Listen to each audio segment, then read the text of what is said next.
Halo teman-teman, selamat pagi. Ada ngaji pagi di sana karena kita masih dalam suasana Maulid Nabi Muhammad SAW. Dan hari ini ialah tanggal 14 Rabiul Awal 1447 Hijriah.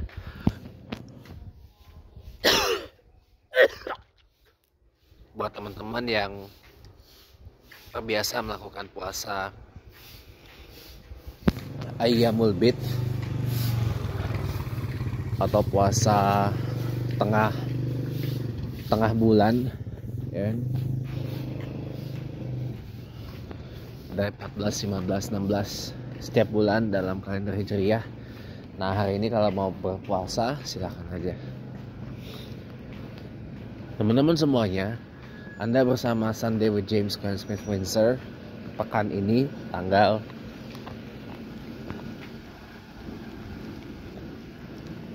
7 September 2025. Minggu pertama, Ahad pertama di bulan September 2025. Minggu ini kita dihiasi dengan serangkaian peristiwa yang menarik perhatian masyarakat, ya, khususnya pasca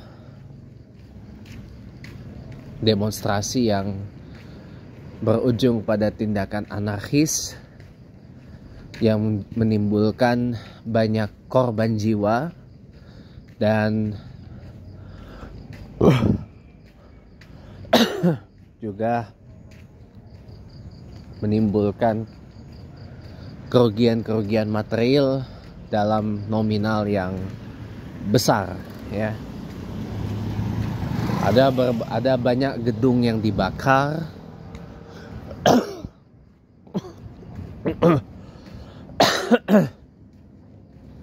Ada banyak gedung yang dibakar.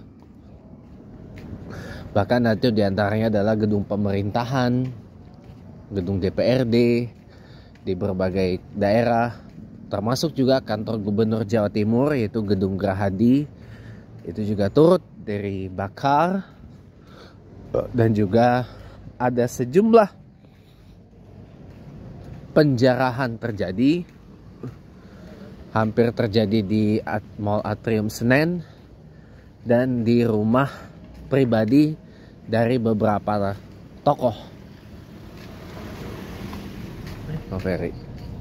Dan hampir saja rumah dari Ketua DPR RI 2429 Ibu Puan Maharani itu hampir dijarah, akan tetapi berhasil dihalau para penjara tersebut. Jadi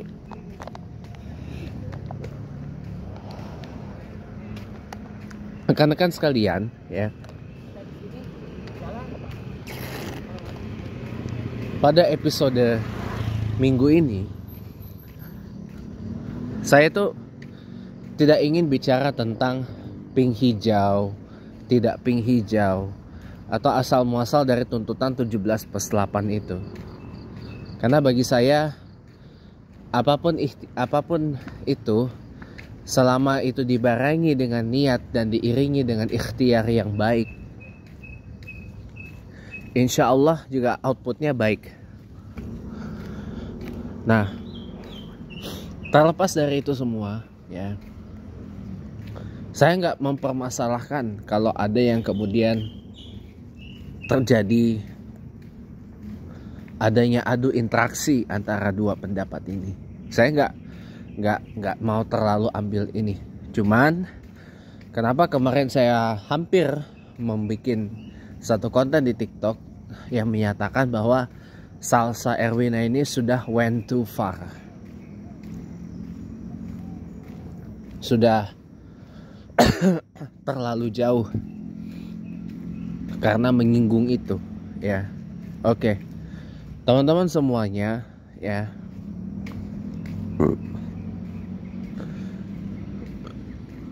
masalah Salsa menyinggung PDIP dan Bung Deddy Sitorus itu saya kira sudah clear. Saya udah pernah menyatakan bahwa itu adalah sudah dilakukan klarifikasi bahkan oleh Bung Deddy Sitorus itu sendiri, bahwa videonya itu dipotong dan direkayasa oleh AI. Ya, direkayasa oleh AI. Ya.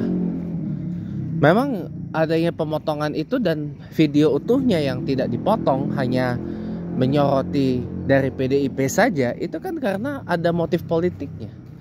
Ada motifnya. Kenapa? Karena PDIP memecat Jokowi dan keluarganya, termasuk yang sekarang wakil presiden Gibran Rakabuming.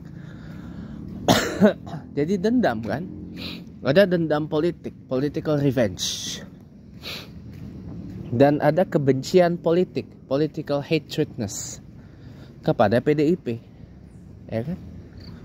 Karena merasa bahwa idola mereka itu diperlakukan dengan tidak layak oleh DPP PDI Perjuangan. Lebih seperti itulah. Nah, untung sudah diklarifikasi kan, dan sudah melakukan permintaan maaf. Ya, meskipun diwakili oleh Pak Said Abdullah, Ketua Badan Anggaran DPR RI 2024-2029. Salah satu anggota DPR yang lumayan juga tuh kekayaannya. Nah, teman-teman, ini memang deadline had passed ya, tanggal 5 September 2025 itu sudah lewat ya. Tuntutan 17+8 itu saya nggak mau bahas asal usulnya dari mana, karena semuanya bagus tuntutannya, tinggal pelaksanaannya aja di lapangan. Dan bahkan teman-teman sudah memberikan indikator, Pak. Ada yang sudah dilaksanakan, ada yang belum digubris, ada yang masih tanda tanya.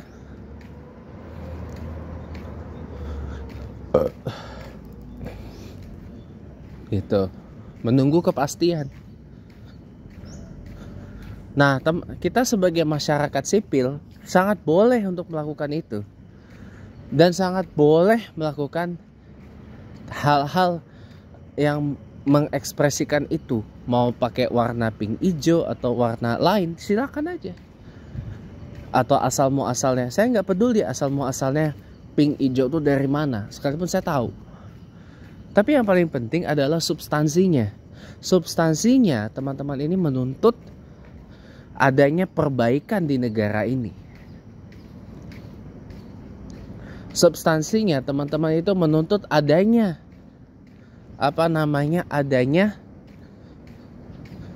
adanya reparasi besar-besaran di Indonesia ini. Substansinya adalah teman-teman itu menuntut adanya kepekaan dari para abdi rakyat kepada rakyat Indonesia ini. Betul. Tapi saya mau berpesan satu saja. Jangan seperti salsa yang went too far, melebar ke sana, melebar ke sini. Ya, loncat sana, loncat sini. Ini itu apa segala macam. Malah jadinya seperti yang dikatakan teman saya, Angelin Hirawan itu, malah jadi ad hominem. Malah jadi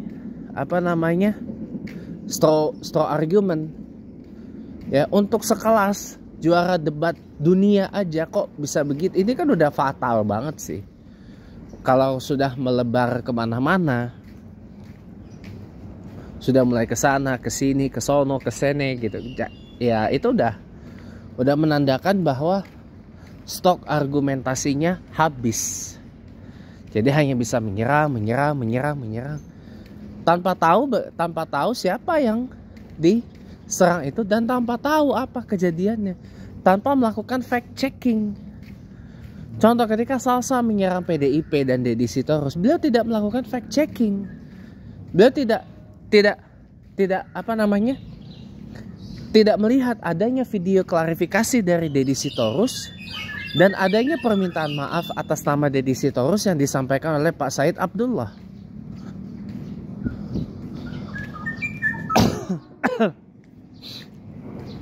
Beliau tidak melihat itu, apalagi mempedulikannya.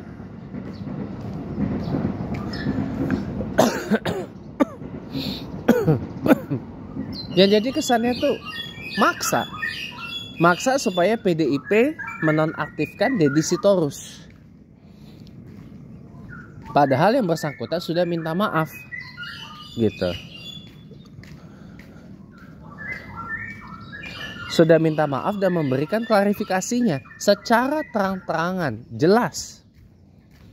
Hal yang sama memang dialami oleh Eko Patrio, Uya Kuya, Nafa Urbah. Ya.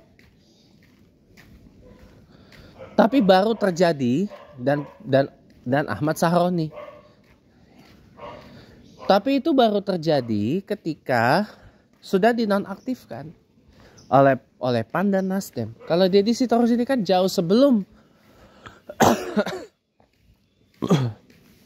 kejadian itu sudah memberi klarifikasi, sudah memberikan pernyataan bahwa ini nggak benar, itu diedit sama AI,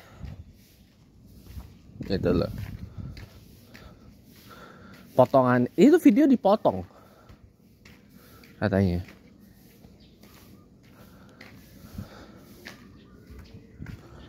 Jadi makanya teman-teman ya, kalau saya boleh sampaikan ya, itulah yang menyebabkan saya bilang salsa itu went too far, terlalu jauh. Nah akibatnya sekarang lihat, dia ditantang oleh salah seorang wanita pemberani juga. Ditantang untuk berdebat, ditantang untuk berargumentasi. Bahkan waduh, ini tantangannya parah banget. Gitu.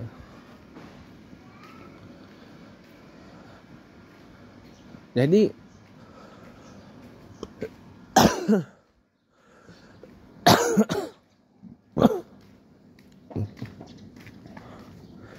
kalau bisa ya,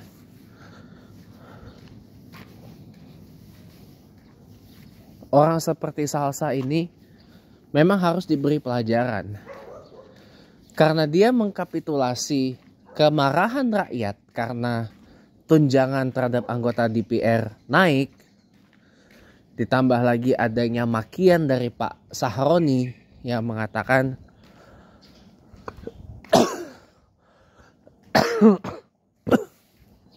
ide untuk pembubaran DPR itu adalah hanya yang dikeluarkan oleh orang-orang yang tolol gitu kan. Dan itu memantik, dan apalagi dengan insiden terbunuhnya Afan Kurniawan almarhum dengan cara dilindas oleh mobil Brimob, Rantis Brimob. Itu adalah himpunan dari kemarahan rakyat Indonesia atas apa yang terjadi sekarang. Pemerintah ugal-ugalan, sikit-sikit bentuk badan, sikit-sikit bentuk dewan. Strukturnya terlalu gemuk. Kok belum matiin lampunya ya? Strukturnya terlalu gemuk, terlalu besar. Kebanyakan badan, kebanyakan dewan. Kemarin baru bentuk badan Pantai Utara Jawa untuk pembangunan Giant Sea Wall.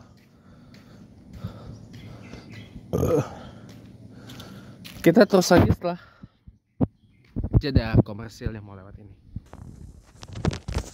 Oke, welcome back teman. Saya tadi pause bentar karena ada sesuatu lah, intinya itu.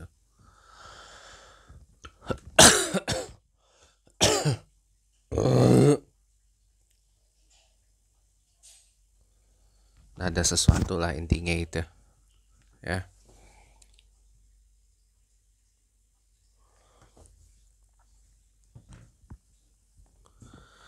Jadi teman-teman, lanjut ya. Jadi apa yang terjadi kemarin itu sebenarnya adalah bentuk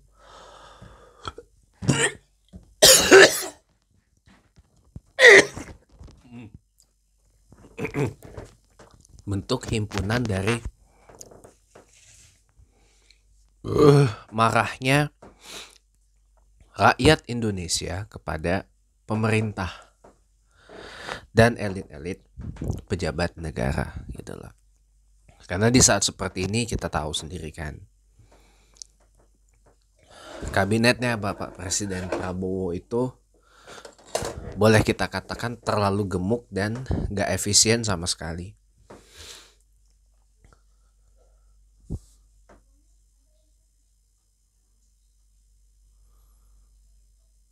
Kemarin kita baru menyaksikan pelantikan kepala Badan Pantura Jawa yang mengurusi pembangunan proyek Giant Sea Wall di sepanjang pantai utara Jawa.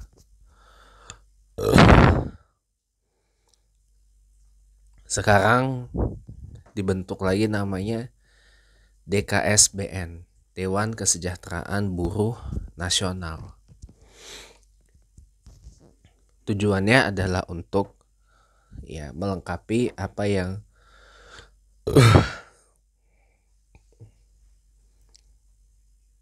kemudian disebut sebagai Satgas PHK gitu kan. Dan yang menyangkut dengan kesejahteraan buruh gitu.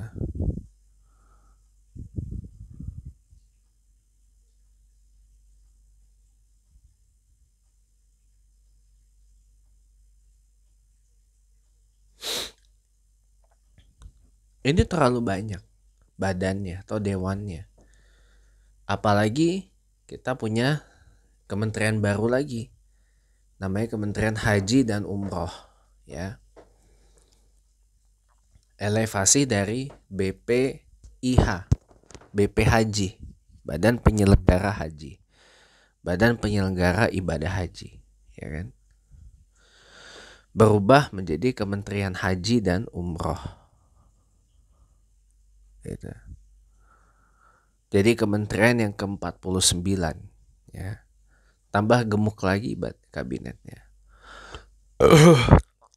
Nah, di saat yang sama publik itu meminta agar supaya undang-undang perampasan aset koruptor itu disahkan. Publik itu meminta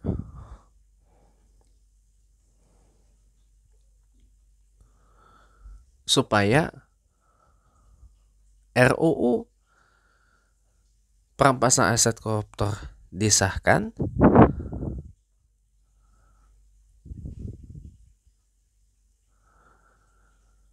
dan para anggota DPR itu tidak terlalu diberi fasilitas yang banyak gitu loh.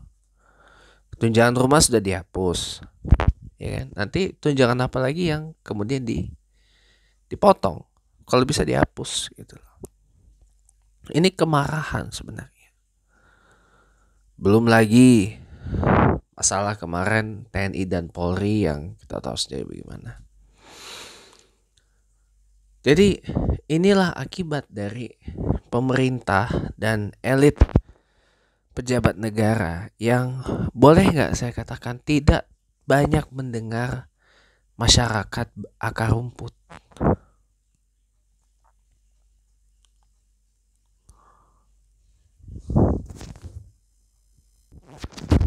Jadi teman-teman ya,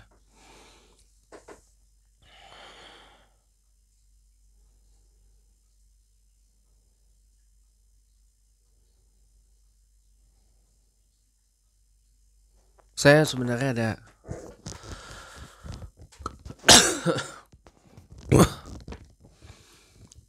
ada satu perasaan, tapi saya nggak akan bagi di sini ya teman-teman ya. Ini kaitannya dengan urusan pribadi, privat ya. Saya nggak mau. Jadi ya kita fokus kelanjutin aja.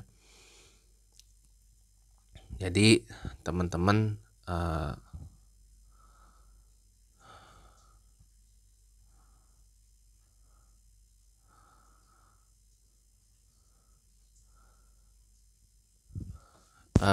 inilah akibat dari pemerintah yang terlalu ugal-ugalan dalam mengurus rakyat. Terlalu banyak bikin badan, terlalu banyak bikin dewan, terlalu bikin program yang gak karu-karuan. dan tidak tahu mana yang prioritas dan mana yang tidak gitu loh. Dan tidak ada keterbukaan. Jadi masyarakat hanya dihibur dengan data-data dan klaim-klaim yang seakan-akan bagus padahal enggak. Jadi sibuk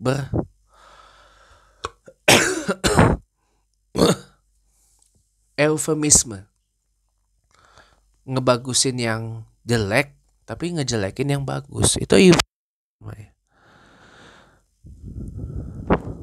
Jadi saya sih nggak kaget ya.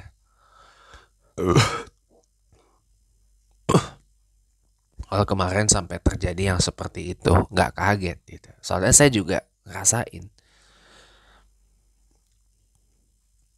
Coba sekarang tingkat pengangguran meningkat begitu luar biasa. Kemiskinan tinggi banget. Jadi ada kesenjangan yang tidak berhasil dirapatkan oleh pemerintah. Gitu loh. Adanya kecemburuan sosial yang tidak bisa diadres oleh pemerintah. Karena pemerintah hanya sibuk dengan ini itu gitu loh.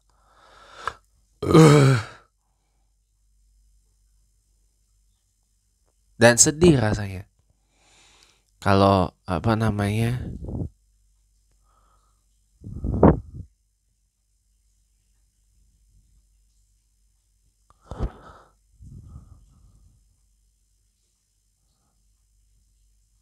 ya begitu deh. Saya sedih sih kalau udah kayak gitu. Tapi anyway, ya. Mudah-mudahan dengan adanya tuntutan dan aspirasi dari masyarakat itu, yang 17+8 itu, insya Allah ya, semua bisa dikerjakan, bisa diadres oleh pemerintah ya, dan kita ya juga memberikan pengawasan dan dukungan sepenuhnya kepada pemerintah agar bisa menjalankan tuntutan yang disampaikan oleh masyarakat itu. Dan semoga kemarin para mahasiswa yang telah menemui Bapak Presiden Prabowo Subianto yang diwakili oleh Menteri Sekretaris Negara Pak Prasetyo Hadi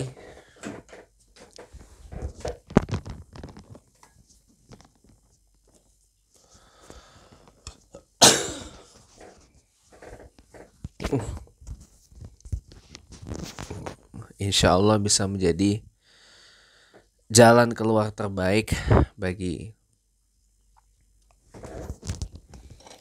masalah-masalah yang terjadi di negara kita. Terima kasih banyak. Sampai jumpa lagi.